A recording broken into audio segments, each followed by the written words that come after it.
അൻവർ മുഖ്യമന്ത്രിയെ സംരക്ഷിക്കുകയും മുഖ്യമന്ത്രിയെ തെറ്റിദ്ധരിപ്പിക്കുന്നു. പി ശശിക്കെതിരെ, അതായത് മുഖ്യമന്ത്രിയുടെ പൊളിറ്റിക്കൽ സെക്രട്ടറി പി ശശിക്കെതിരെയാണ് അൻവർ ഓരോ വാർത്താ സമ്മേളനത്തിലും രൂക്ഷമായ ഭാഷയിൽ കടുത്ത വിമർശനം ഉന്നയിക്കുന്നത്. ആ പി ശശിയെ തൊടില്ല, ആ പി ശശി മാതൃകാപരമായ പ്രവർത്തനം കാഴ്ചവെക്കുന്നു.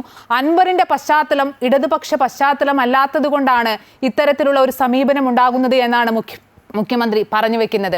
ആ രീതിയിൽ അൻവർ അവസാനം ഇപ്പോൾ നടത്തിയ വാർത്താ സമ്മേളനത്തിലും പറയുന്നത് പി ശശിക്കെതിരെ കണ്ണൂരിലെ രക്തസാക്ഷികളുടെ കുടുംബത്തിൽ നിന്ന് വരെ തനിക്ക് ഫോണിൽ സന്ദേശം വരുന്നു എന്നുള്ളതാണ്. അപ്പോൾ പി വി അൻവറിന്റെ പിന്നിൽ മുഖ്യമന്ത്രിയുടെ ഓഫീസിനെതിരെയുള്ള ആരോപണങ്ങളിൽ പി വി അൻവർ ഒറ്റയ്ക്കല്ല, പി വി അൻവറിന്റെ പിന്നിൽ ആരൊക്കെയോ ഉണ്ട് എന്ന് തന്നെയല്ലേ മനസ്സിലാക്കേണ്ടത്? അല്ല, പി വി അൻവറിന്റെ മുന്നിൽ ഇപ്പോൾ നിൽക്കുന്ന പ്രശ്നം എന്ന് പറയുന്നത് അദ്ദേഹത്തിന്റെ കൂടെ പാർട്ടി നിൽക്കുന്നു എന്ന് അദ്ദേഹം പറയുകയാണ് ചെയ്തത്.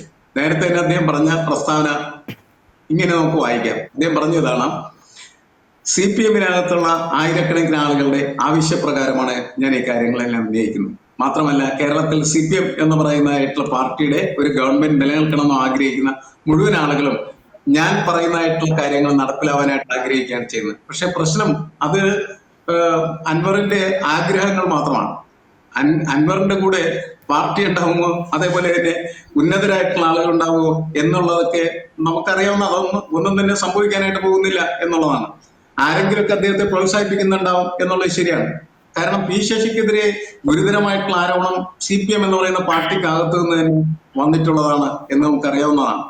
അപ്പോൾ CK പത്മനാഭൻ എന്ന് പറയുന്നതായിട്ടുള്ള സഖാവിന്റെ പ്രശ്നത്തിൽ തന്നെ പി ശശിക്കെതിരെ ഒരുപാട് ആളുകൾ അണിനിരന്നിട്ടുള്ളതാണ്. കാരണം പി ശശി തെറ്റാണ് ചെയ്തത് എന്ന് ശക്തമായിട്ട് CK പത്മനാഭൻ അടക്കമുള്ള സഹാക്കള് പാർട്ടിക്ക് പരാതി കൊടുത്തിട്ടുള്ളതാണ്. പക്ഷെ അത് അന്വേഷിക്കപ്പെടുന്നില്ല എന്നുള്ള കാര്യം നമ്മൾ മനസ്സിലാക്കേണ്ടത്.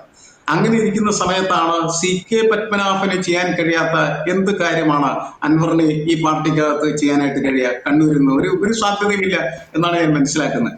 പക്ഷെ പ്രശ്നം അത് ആര് തമ്മിലുള്ള പ്രശ്നം എന്നുള്ളതിനേക്കാൾ ഉപരി വീണ്ടും ഞാൻ പറയുന്ന ഒരു കാര്യം എന്ന് വെച്ചാല്, ഈ ഗവൺമെന്റ് പ്രവർത്തിച്ചുകൊണ്ടിരിക്കുന്ന സമയത്ത് ഈ ഗവൺമെന്റ് ആഭ്യന്തര വകുപ്പിനകത്ത് നടപാടുന്ന പ്രവർത്തനങ്ങളെല്ലാം അൻവർ പറഞ്ഞതാണോ ഇല്ലേ എന്ന് പറയുന്നതായിട്ടുള്ള ചോദ്യം പ്രസക്തമാണതല്ല എന്ന് വ്യക്തമാക്കേണ്ടതും ഉറപ്പിക്കേണ്ടതും സ്ഥാപിക്കേണ്ടതും യഥാർത്ഥത്തിൽ മുഖ്യമന്ത്രിയുടെ ചുമതലയാണ്. ആ ചുമതലയ്ക്ക് അനുസൃതമായിട്ട് അദ്ദേഹത്തിന് തോന്നുന്ന വ്യക്തമായിട്ടുള്ള ഉത്തരമാണ് അദ്ദേഹം ഇന്ന് നൽകിയത് എന്നാണ് ഞാൻ മനസ്സിലാക്കുന്നത്. പക്ഷെ അതുകൊണ്ട് ജനങ്ങളുടെ ഇടയിൽ പരന്നിരിക്കുന്നതായിട്ടുള്ള അഭ്യൂഹങ്ങളും അതേപോലെ തന്നെ സംശയങ്ങളും മാറിയോ എന്ന് ചോദിച്ചാൽ ഇല്ല എന്നാണ് എനിക്ക് തോന്നുന്നത്. ഒന്ന്, അൻവർ ഇങ്ങനെ ഒരു ഭൂതമായിട്ട് കുടത്തിൽ നിന്ന് പുറത്തേക്ക് വന്ന് വീശിയടിച്ച് നിറഞ്ഞു നിന്ന സമയത്ത് അന്ന് ഈ കാര്യങ്ങളെല്ലാം മുഖ്യമന്ത്രി പറഞ്ഞിരുന്നെങ്കിൽ ഇതേപോലെ അത് കൂടുതൽ കൺഫ്യൂസ്ഡ് ആയിട്ടുള്ള ഒരു സ്റ്റേറ്റിലേക്ക് വികസിക്കില്ലായിരുന്നു എന്നാണ് എനിക്ക് തോന്നുന്നത്.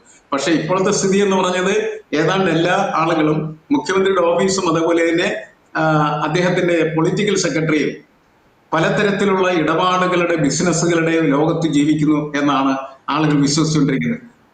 അത് മനസ്സിലാക്കി കൊടുക്കാൻ അല്ലെങ്കിൽ ജനങ്ങൾക്ക് തിരുത്തി കൊടുക്കാനായിട്ടുള്ള ഒരു ക്രെഡിബിലിറ്റി എന്ന് പറയുന്നത് തീർച്ചയായിട്ടും ഈ സർക്കാരിന്റെ ഉത്തരവാദിത്വമാണ്. കാരണം അത് പൊതുസമൂഹത്തിന്റെ പ്രശ്നമാണ്, അതല്ലാണ്ട് പിണറായി വിജയന്റെയോ അല്ലെങ്കിൽ അൻവറിന്റെയോ ഒരു വിഷയമല്ല. നമ്മൾക്ക് സംരക്ഷണം നൽകേണ്ടതായിട്ടുള്ള പോലീസ്, നമുക്ക് സംരക്ഷണം നൽകേണ്ടതായിട്ടുള്ള ആഭ്യന്തര വകുപ്പ് എന്ന് പറയുന്നത് കൃത്യമായിട്ട് നീതിപൂർവം പ്രവർത്തിക്കുന്ന ഒരു സംവിധാനമാണ് എന്ന് ഉറപ്പുവരുത്തുക എന്ന് പറയുന്നത് കേരളത്തിലെ ജനങ്ങൾക്ക് ആവശ്യമായ കാര്യമാണ്. അതാണ് പ്രധാനപ്പെട്ട കാര്യം.